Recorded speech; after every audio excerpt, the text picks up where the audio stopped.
Letter 20. My dear Wormwood, I note with great displeasure that the enemy has, for the time being, put a forcible end to your direct attacks on the patient's chastity.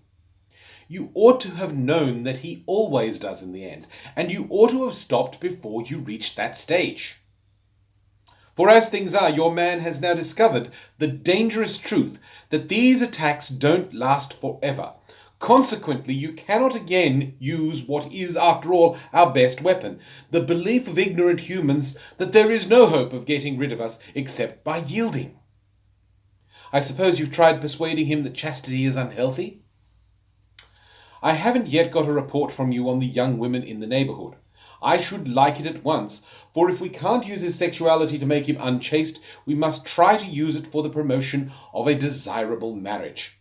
In the meantime, I would like to give you some hint about the type of woman, I mean the physical type, which he should be encouraged to fall in love with, if falling in love is the best we can manage. In a rough and ready way, of course, this question is decided for us by spirits far deeper down in the lowerarchy than you and I. It is the business of these great masters to produce in every age a general misdirection of what may be called the sexual taste. This they do by working through the small circle of popular artists, dressmakers, actresses, and advertisers who determine the fashionable type.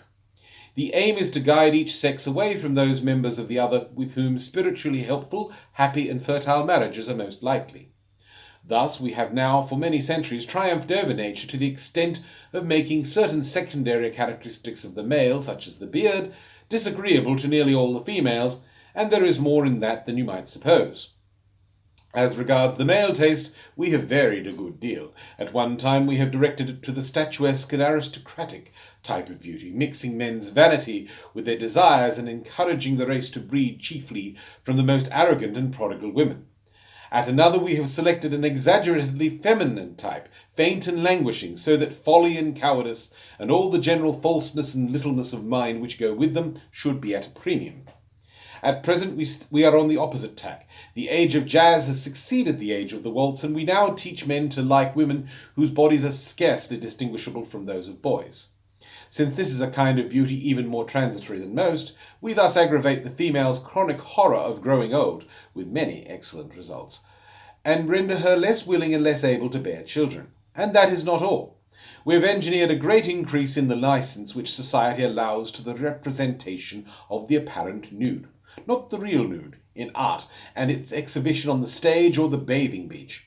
It is all a fake, of course. The figures in the popular art are falsely drawn.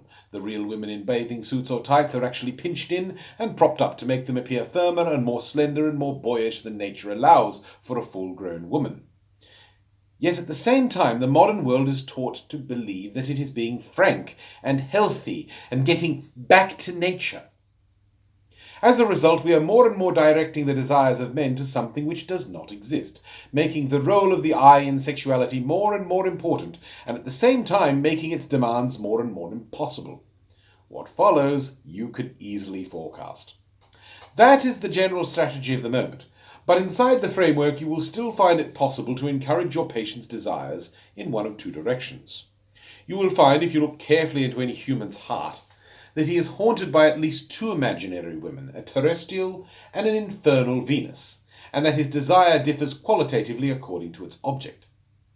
There is one type for which his desire is such as to be naturally amenable to the enemy, readily mixed with charity, readily obedient to marriage, coloured all through with that golden light of reverence and naturalness which we detest. There is another type to which he desires brutally, and desires to desire brutally, a type best used to draw him away from marriage altogether, but which, even within marriage, he would tend to treat as a slave, an idol, or an accomplice. His love for the first might involve what the enemy calls evil, but only accidentally. The man would wish that she was not someone else's wife and be sorry that he could not love her loyally. But the second type, the felt evil, is what he wants. It is that tang in the flavour which he is after.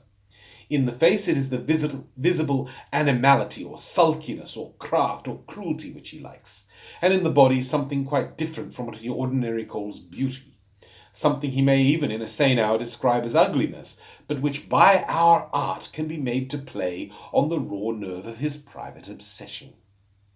The real use of the infernal Venus is, no doubt, as prostitute or mistress, but if your man is a Christian, and if he has been well trained in nonsense about irresistible and all-excusing love, he can often be induced to marry her, and that is very well worth bringing about. You will have failed as regards fornication and solitary vice, but there are other and more indirect ways of using a man's sexuality to his undoing. And, by the way, they are not only efficient, but delightful. The unhappiness produced is of a very long-lasting, exquisite kind. Your affectionate uncle, Screwtape.